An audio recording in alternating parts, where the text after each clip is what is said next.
So we'll get right into it. From a blockchain perspective, State Bank of India we have launched a banking alliance for blockchain called BlockChain. It's 30 banks. Happy to say that DCB and Yes Bank are also very active members of this alliance.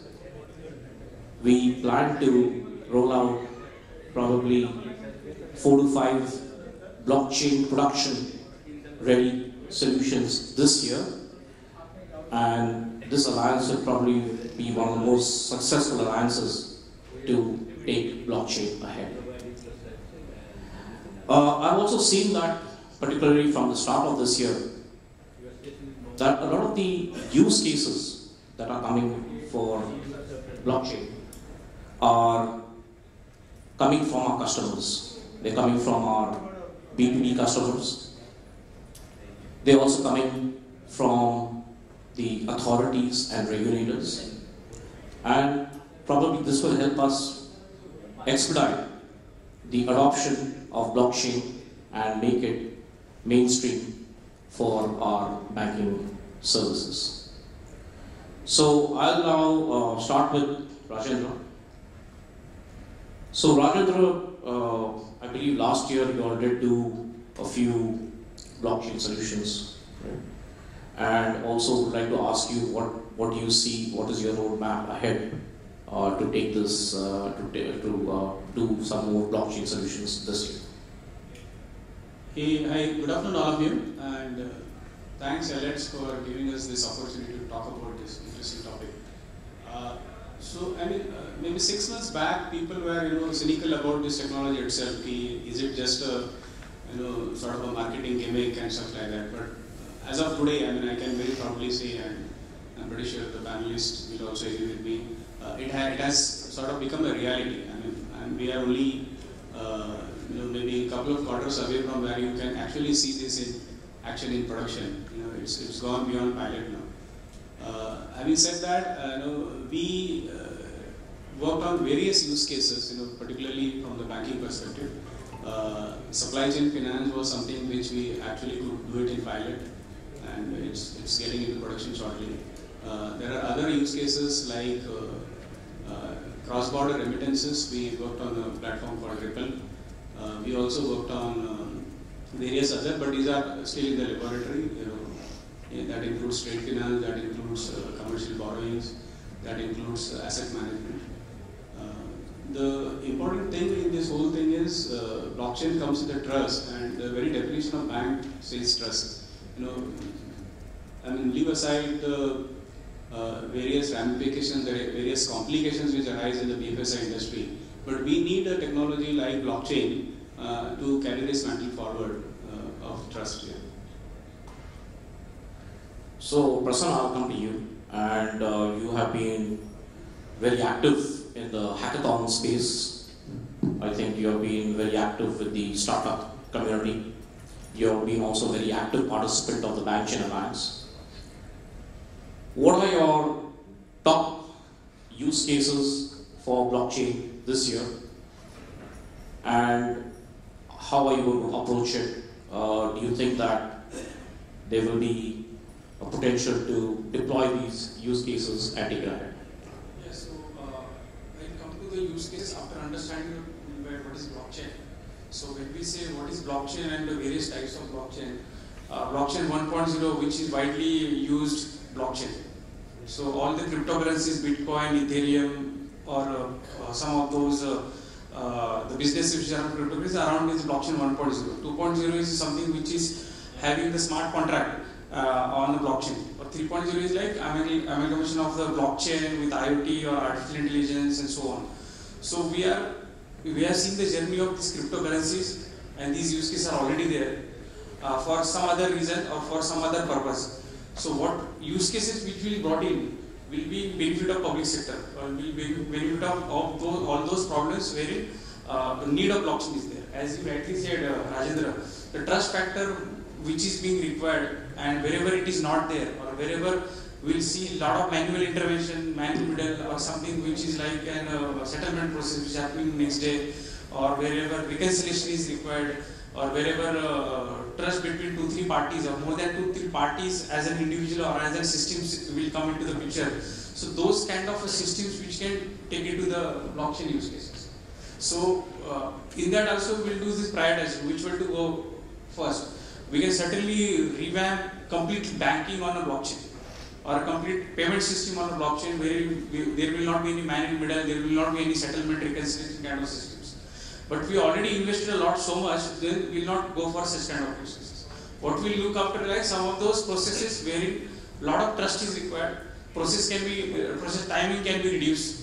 So as it at least supply chain or trade finance, or wherever the identity management is required, like an Aadhaar can it go hand in hand with the blockchain, or some of the use cases like KYC, centralized KYC is being done, but can we bring on a blockchain there so that all the other banks can be utilize that benefits of that centralized KYC, or some of the use cases like as you insurance chain, like Katina is one company which insurance chain. Can we bring on complete ecosystems which has onboarding and a servicing of insurance, like something is happening to your car and automatically claim is being done, automatically the payment of that money or insurance comes in your account as smart contract.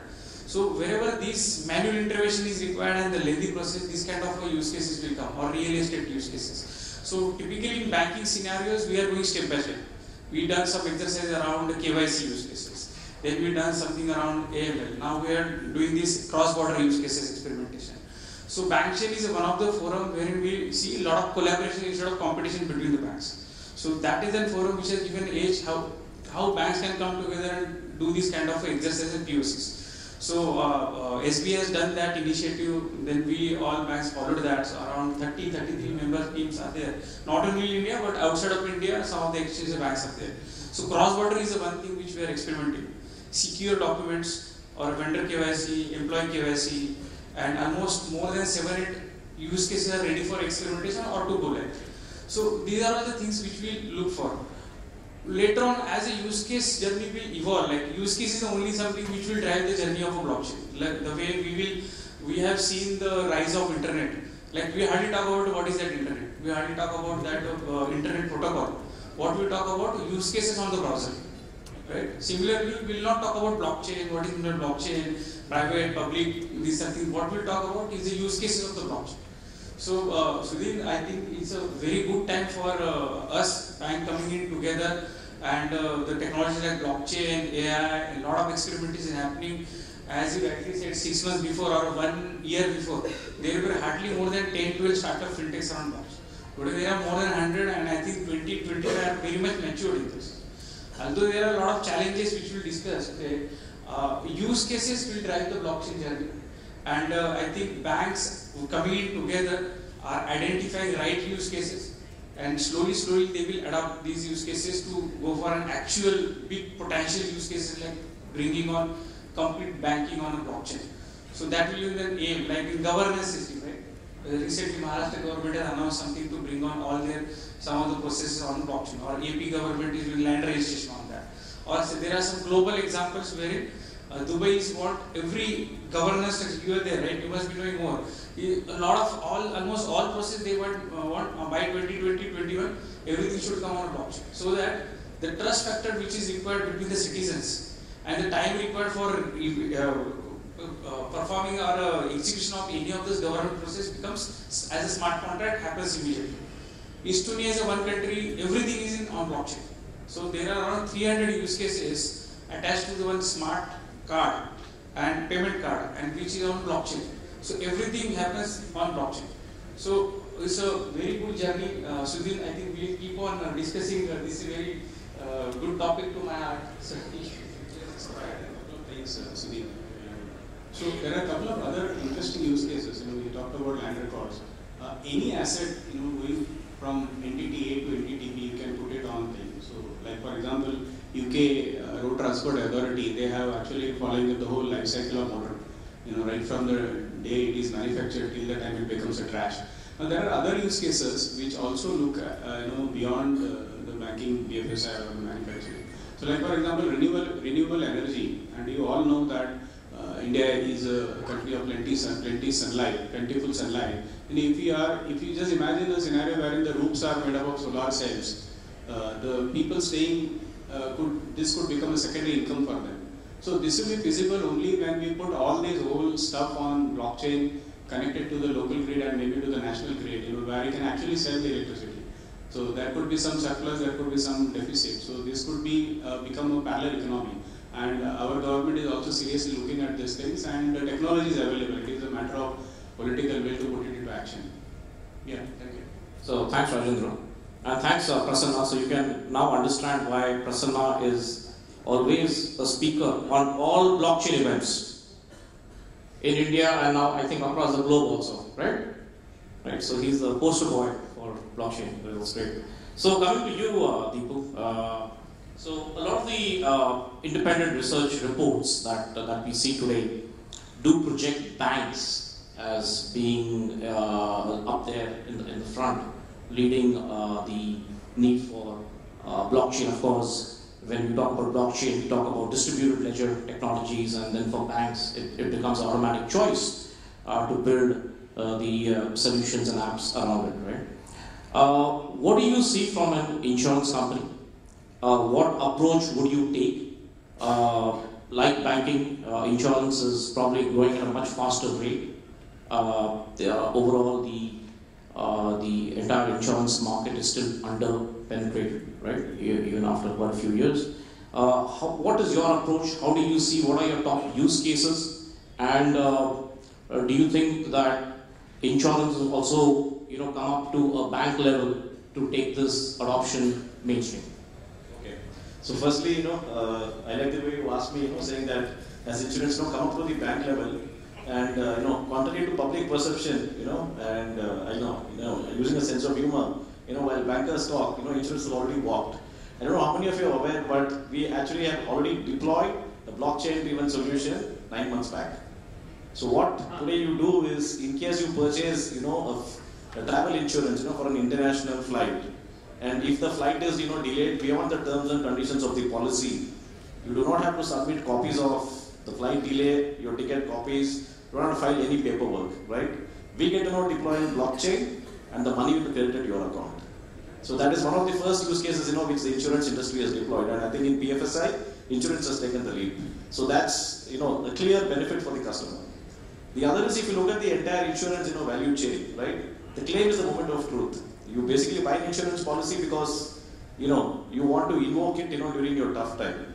So that is exactly, where, we are looking at, deploying blockchain, going forward. And it could be motor claims, it could be health claims. These are the two biggest lines of business, in insurance. So how do we, for example, look at getting the various entities, on a blockchain platform? So if it is a motor insurance claim, you have a repair workshop, you have the customer himself, and then you have various other entities. Similarly, when it comes to health, you have a hospital, you have a TPA, and you have the customer himself. So how do we get all these various entities, onto a blockchain platform so that the customer processing in terms of paperwork or time is minimized or brought down to virtually zero, and then you're able to actually transfer funds to the customer.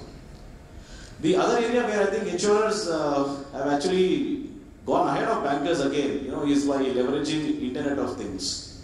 So when you look at, various aspects, if you look at telematics, which is basically the connected car, where you basically put a device in your car, and that device is able to tell you about your driving habits, right? Similarly, if you look at wearables today, that helps you drive connected health.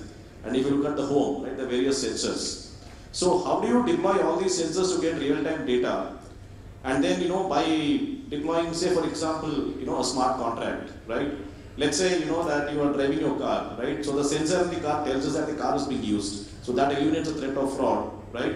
And we have a smart contract. A smart contract basically is a pre-programmed rule, which basically says that the payment is made should some rules get executed. So let's say there is an accident, right? So the combination of IoT and blockchain will help us ensure that we are able to, give a payment to the customer, right, without having to go through all the paperwork at a time when, he is in trouble.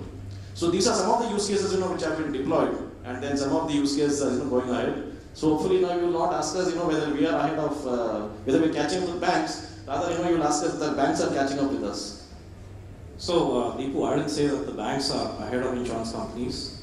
The independent research companies said that, right? So I think we need to, or at least I need to have a word with them about this. But that's fantastic. I mean, it's good to know that insurance is moving even faster than banks, and I think that's will further even expedite the adoption of blockchain technologies across the BFSI space, right?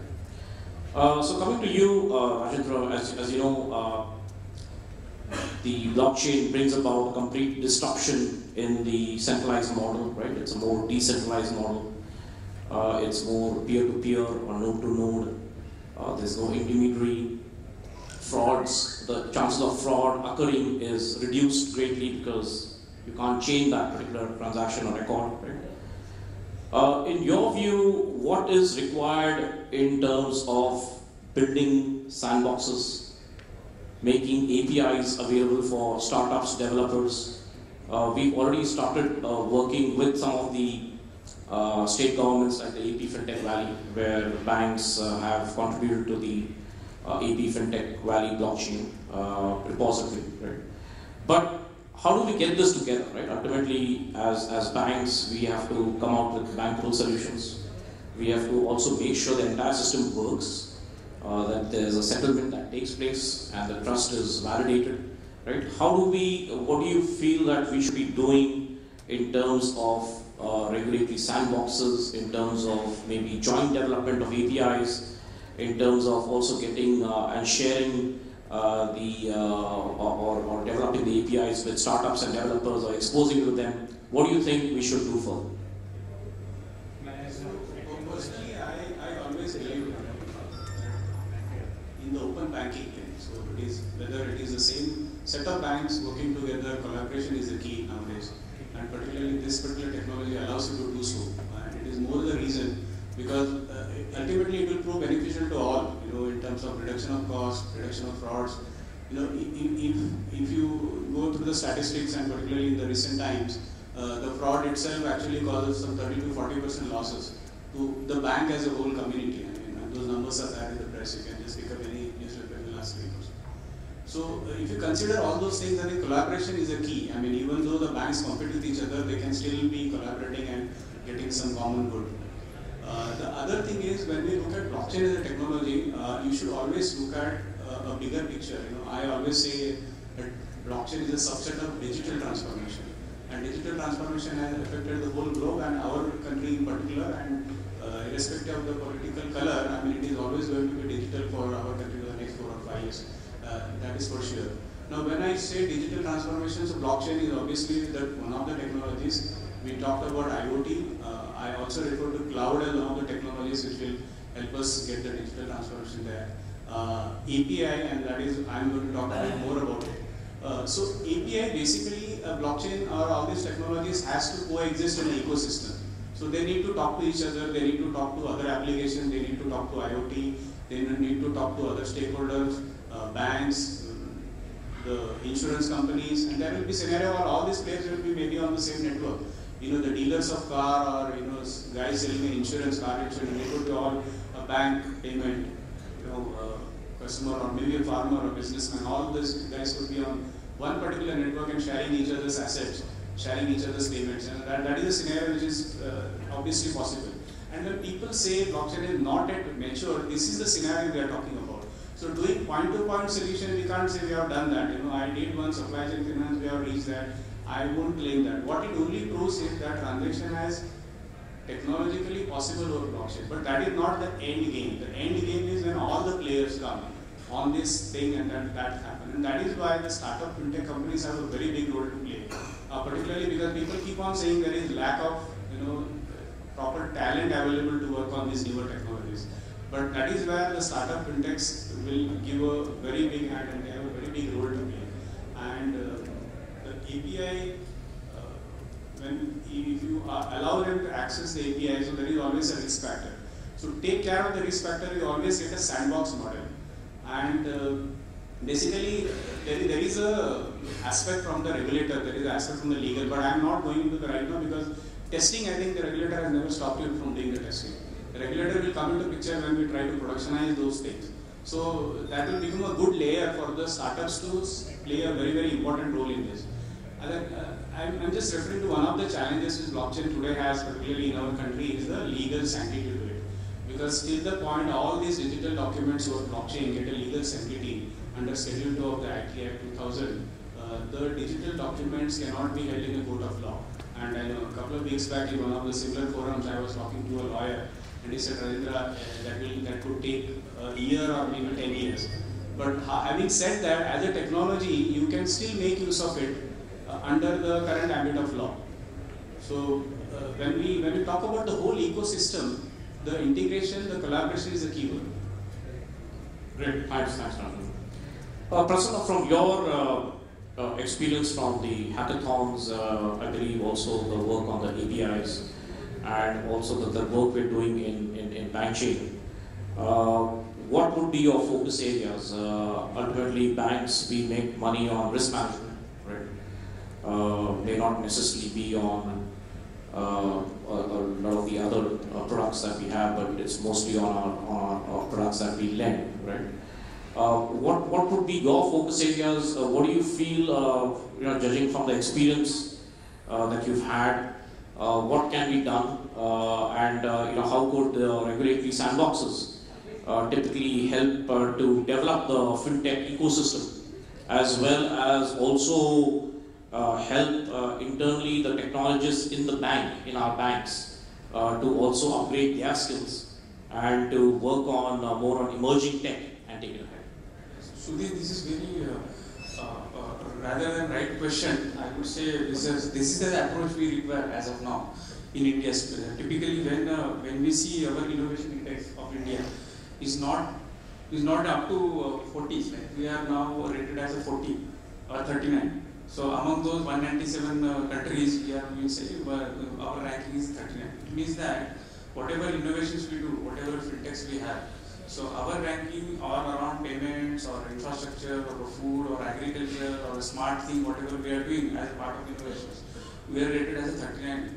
So who are all there in top 5? Switzerland, South Korea, or Israel, Germany. So these countries are there. So these countries are successful because they have a robust regulatory sandboxes, is one of the things. Wherein the startup fintech can go directly on to those public sandboxes after authorized access. I can do the experimentation there on any of the technologies. Or say any use case which is the amalgamation of banking and insurance together. Wherein when I provide my APIs, I provide my APIs only on the banking. Or when another company is providing their APIs, it could be something only on those APIs. So when all these BFSI coming together and having that all those sandbox and testing environment available for all those potential fintechs, so their success rate or a failure rate or that around that timeline becomes lesser. So that even if they fail fast and they immediately rise with those failures and come with the actual innovation which is in need of country. So that is the way which I look at it. And as we practice at the BlockChain and the way things are moving or the needs around those things, and typically take example of lending. So when I am lending to somebody and the same somebody goes to another bank and says I want to also the loan against the same asset. So can I not have that kind of a use case wherein I put all the assets into one asset registry, which is blockchain based registry. That's the one way to look at the implementation of one of these. Another one is like some of the people I can identify these are the NPA kind of customers based upon their patterns or their actual NPA. So can I not share the same data to other banks in some agreed mechanism or through some regulatory mechanism, so that as a country my other banks also get benefited out of it. Otherwise what happens, some fraud happens in some bank, some NPA happens in some bank, and then we learn out of that and then we come to know, okay, that customer is or that. Although that some of the systems are available, the systems are not available real time. There comes blockchain kind of system will come together, and I think under your guidance, Sudin, we are working on one of the use case at a BlockChain which is around the lending solution. Can we create a repository of those NPA kind of use cases? Similarly, we can build on other use cases also, or another examples. So in a nutshell, having the regulatory sandbox drives the success rate of the fintechs in that country. Bangalore, we say very popular fintech. The ranking is 20 among all those cities, fintech cities all over the world. So that's the truth. Although we have a number 2 just before China as a quantity, but if you look at the quality, we are not among top 15 also.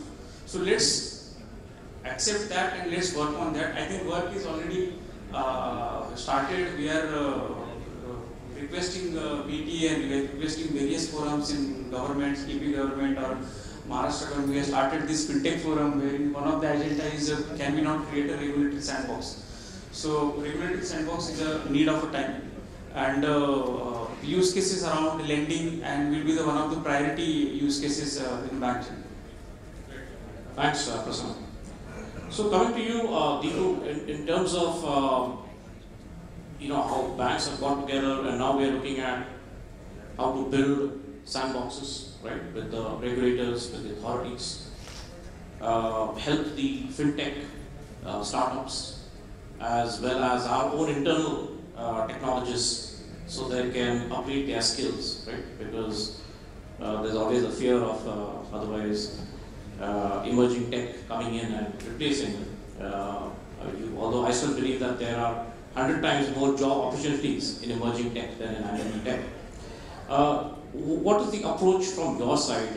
My question would be, do you think that we need separate regulatory boxes for banking?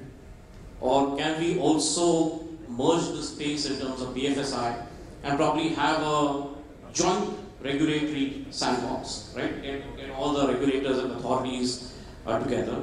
We also know of some certain authorities which are way ahead in terms of development of regulatory sandboxes. So maybe also think about a global kind of a sandbox, right? So that it will further also help fintechs to also move to the next level, right? What is your view on it, and how are you all trying to approach this ecosystem? I think it's a very good question because it's covers various points. First is we need to ensure that the regulators are on board. So for example, in insurance, we are in talks with IRDA to ensure that there is a regulatory blessing for everything that we need to do. Because if you look at insurance, it's primarily 2 things, right? One is collection of premium and the other is payment of claims. When you get into insurtech, right, and the term in insurance is insurtech, not fintech, right? How do you ensure that you build a relationship which goes beyond these 2 core activities of insurance? So we need to ensure that the regulatory framework enables us to do that. The second is coming to sandboxes or going beyond that, even to the environment. We've tried experimenting with the startup ecosystem, including players in India and players outside India.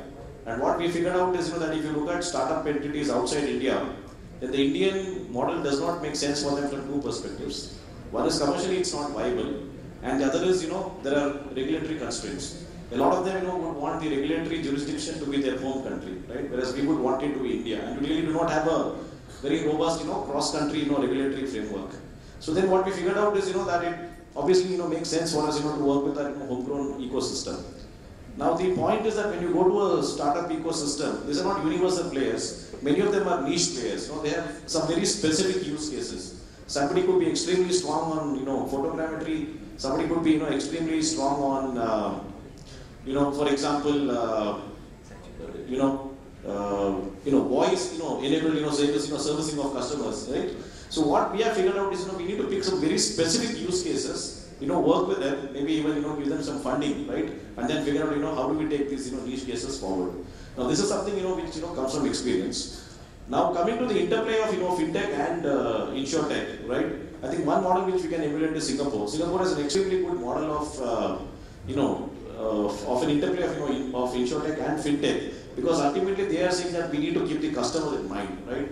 Now the customer can come to a bank or a universal player for meeting all his banking needs, and his insurance needs. So how do we ensure that we are able to cater to him through the entire life cycle? So I think from that perspective, the interplay of fintech and insurtech, but within the framework of the country is important. I'm not very sure how cross-country solutions work. So there I have my doubts, but I think within the country, collaboration and as I said, very specific use cases. I think It's interesting, I mean, and I also appeal to the people in this room, if you have thought about any such use cases. So I can give you an example. So please let us know which you could do. And don't worry about the BFSI or non-BFSI. It doesn't matter now because technology is industry agnostic. That is what I personally believe. Yeah, that's how it is. So like for example, I can give you a very simple use case which I am working with a couple of people. So like for example, warehouse. So you know the farmer when he has his produce, he has to move it to the warehouse. Now this warehouse is managed by a different set of people, the APMCs we call it in India. And now there are people who have to buy this. So there is a guy who has produced it. Now in India it is the market is not existing in the sense that the farmer sometimes has to sell his goods at maybe the almost throwaway price, or he gets such a, so basically there is a lot of gap between the actual consumer and the farmer. So warehouse is already existing in India, but there is a lot of gap between the lip and the cup, that's the story. So, I mean, there is a use case where we can bring this whole warehouse over blockchain, get the farmer, get the seller, get the government, get the regulators, get the logistics guys, all of them on one thing. And this is something which we are seriously looking at, and the government is also supporting us in that aspect. This use case, the reason I am putting the insurance will also come in. So all the players come together, and then it becomes a real use case. And then all these players have their own startup expertise, as rightly mentioned. We could get all these guys to get together and get a good ecosystem which will benefit the inclusion segment, which will benefit the government and the country at large. Thank you. Okay, great. So we've heard the experts speak on blockchain. All of them are of the view, most of them are of the view that it's going to be blockchain of everything or blockchain for everything. Yeah, that's great. So we would like to invite questions from the audience.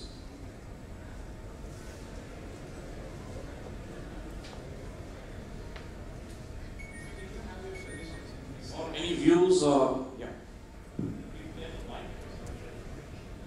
And just give your name and organization. Thanks.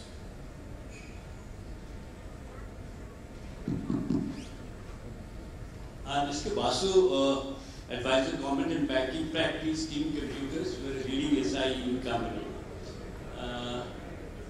Rajendra, I just wanted to understand, are we getting too hyped on a blockchain or on blockchain?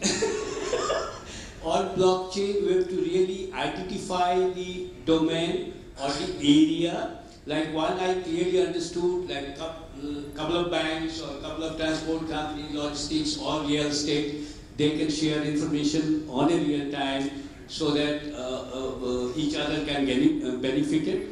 And also this will lead to contain certain amount of fraud within the systems and industry.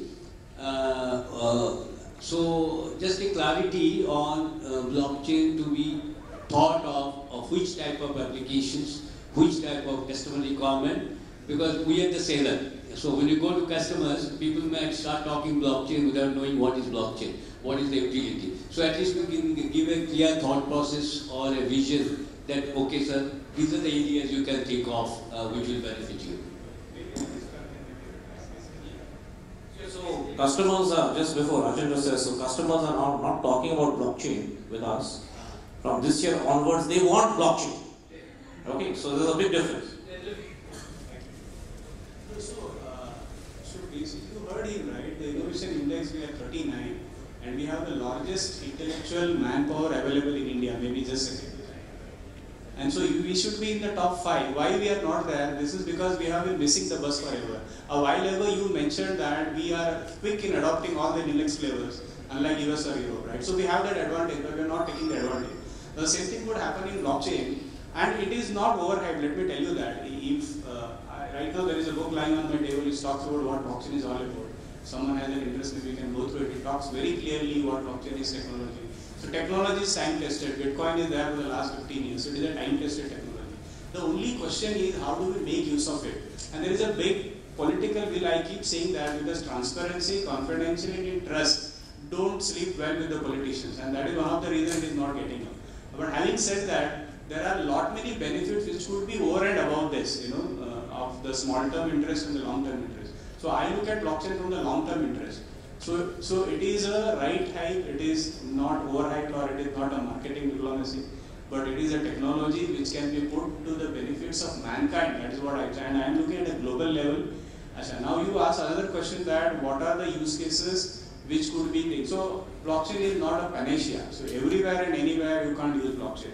You can't use blockchain when you are trading on Japan, Tokyo Stock Exchange, or you can't use it on NYSE, for that matter BSE. That speed, the trading, I'm talking about trading. But it can be used in the post-trading settlement. In fact, Japan Stock Exchange, as we speak, is already doing that. I mean, they have moved some of their settlement on blockchain. So that is a good use case where it is. So the way I put it is multiple players where you need trust, where the current technology doesn't allow you to have the required transparency. It doesn't allow you to have the immutability which is required. Land record, for example, is a very good use case. Those are the use cases. You can't use it where you need millions of transactions per second. But blockchain has proved, and this we mentioned about Estonia. Estonia government, before the advent of blockchain, in fact blockchain put to use was, Estonia was the first country to do that. The country had almost, it was almost down. It could have been wiped off the map. And that is where these guys came up and say, sir, I will put all the assets on blockchain, and they have proved it. That was the first use case used across the country. And Estonia, the government also says exists because they put everything on blockchain. So blockchain is Estonia and Estonia is blockchain. That is out there. The reason I am putting that is it is not overhyped. Only thing you need to understand as an industry, as a country, where we want to use blockchain and how fast. So I just add a few more inputs what Rajendra has said. The right inputs. It's not overhyped. There are some challenges. The way we have seen the journey of operating system got evolved from MS-DOS to now Windows, or we have seen how the browsers got evolved, or how we were operating our things on the operating systems, or how the databases got evolved. Similarly, blockchain is also evolving, but the evolution pace is too high. Right? There are some challenges around technologies. Technologies is not that mature, that's what people say. But some of those use cases like Bitcoin or Ethereum, they are working well for that use case. There are some challenges like having the skill set readiness. As in fintechs coming in, their skill set is getting generated. Or say challenges around regulation, governments are not supporting, but more than 25 governments have started practicing blockchain. Including now India is also talking about some of the use cases. And the challenges around the technology or technology service provider also increasing. So that's a journey, and we have seen last 1.5 years, this hype is getting towards reality. We are not, that's what I said, after 5 years we will not talk about blockchain. What we will talk about only the use cases. The way we don't talk about what is meant by web. And we talk about use cases. So that's the way to just support whatever Rajendra has said. There are so many use cases, as you rightly said, the energy needed use cases, which is a need in the future. After 30 years, we will just search upon from where we will get electricity. Then we will look at this free solar power and how can we utilize that. Then their kind of a business model will come that people will sell off their extra solar power which is being accumulated in their rooftop solar cells. So similarly, some of the countries are building their own infrastructure around internet, their own intranet within a country. Let's say China, they are building their own on solar panel, and everything is on blockchain. Right?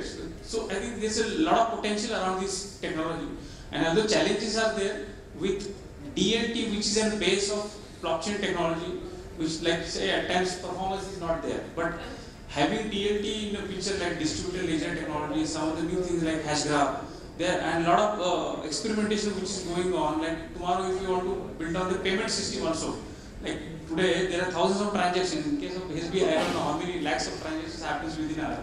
So in case of Bitcoin, it's hardly 60 minutes takes for nowadays for set of transactions in that block. So there is a lot of work happening or research happening in the blockchain area. So I think that gives a lot of, because as you rightly said, some of the aspects like trust, transparency, and how to identify the use case based upon that, and how much time is required in that whole process. So identifying use case is very much required for a success of a particular blockchain use case. And although, as you said, it's a hype or not hype, I think we are getting into reality into that. And apart from blockchain plus DLT, it's all combination is really helping us. And these some of the use cases you spoken about IoT with the blockchain. So that's the future, right? you said some tracking of source of that particular device where it will be created, and that device being utilized in the aircraft. So you can really carry each and every device and their own transaction under one smart contract. When it is getting deteriorated, when it is getting expired, so automatically getting order. All the things are coming into an automated smart contracts where no man middle is required. Right? Although man middle will be required in exception cases, but the life is getting easy with all these technologies. Just 2 points to that. Security framework or security technology. Security is a discipline we have always seen from the birth. So security will be always on ground, whether it is a blockchain, AI, or normal web or a database. Just 2 points to add to what Prasanna was saying. One is, it's not hype because it's already launched in various places. Dubai has got on to blockchain. I spoke about what we ourselves have done, right? The other is, as they say, every idea has its time, right? So what the internet did to information, because when the internet came, there's an information explosion. Blockchain will do to transactions. Mention one thing. A couple of years back, when we used to talk to a lot of government, board of directors and talk of an application, large application implementation. So in a company I was working, we had a lot of application implemented in Singapore. Now we gave Singapore example to government of India. They tell we are 200 times bigger than Singapore. Our complexity are bigger than Singapore. So Singapore implementation success is cannot be taken by us ditto. So tell me some success story in government of India or a state of India where volume and complexity is bigger. So will we, as a seller or as a promoter of the technology-based solution, will we face such question that you might have done at Estonia or Dubai, where maybe complexities and other things are not like us? So will it be good for us? Now probably the answer lies in the choice of use cases. Maybe that's my answer. Whatever you said, like take out the RBI and or government of India. So then you may support me. RBI, whatever stated in 2013 as a part of their vision statement, they have delivered that. They said we will deliver a UPI by so and so. They are delivered in the same year. So that's one way to look at it. UPI kind of system we have not seen in any of those countries, and some of the countries are not following that thing, like immediate payment transfer across landscapes. So whatever RuPay card or coming into our own consolidation of your bill payments under BBPS, these are the outputs of our government of India itself. And although there are some learnings from Singapore and some other countries we should always adapt, there are some learning from our side to countries like having that other kind of ecosystem. It's a huge innovation, I would say. So one of the approaches that the State Bank took, and which I can share with you all, in fact, this is some of the lessons learned from the work we did from late of 2016, is that we took blockchain as an emerging tech and we wanted to leverage that for solutions we don't have. Let me tell you, enterprise banks and global banks like us have A to Z of all solutions. Be it core banking or payment or risk or analytics or warehousing, we've got everything, right? So we looked at where we don't have these solutions, like loan syndication, like asset registry, right? And then focused on those. The other aspect is about use cases, right? We wanted to also dwell on the focus on the local Indian themes. And our emerging themes in India are financial inclusion, digital payments, right? Financial inclusion itself throws a lot of opportunities. For example, we spent something like several hundred crores just to, and this the bank tabled this report in Parliament, right? We spent several hundred crores just to maintain our Jandhan accounts, right? Just to maintain. My personal view, I think it would be better to just have given that money to those people who actually need it than to spend so much, several hundred crores, right? Technologies like blockchain can actually reduce that cost and the complexity to that, right? So we have enough use cases in India, but the point is that it's now a complete global, technology is always global. Innovation is a global subject, right? So it's always good to also see what others have done and learn from that. Yeah. So thank you all. I think we should thank the panel members, Rajendra, Prasanna and Dipu.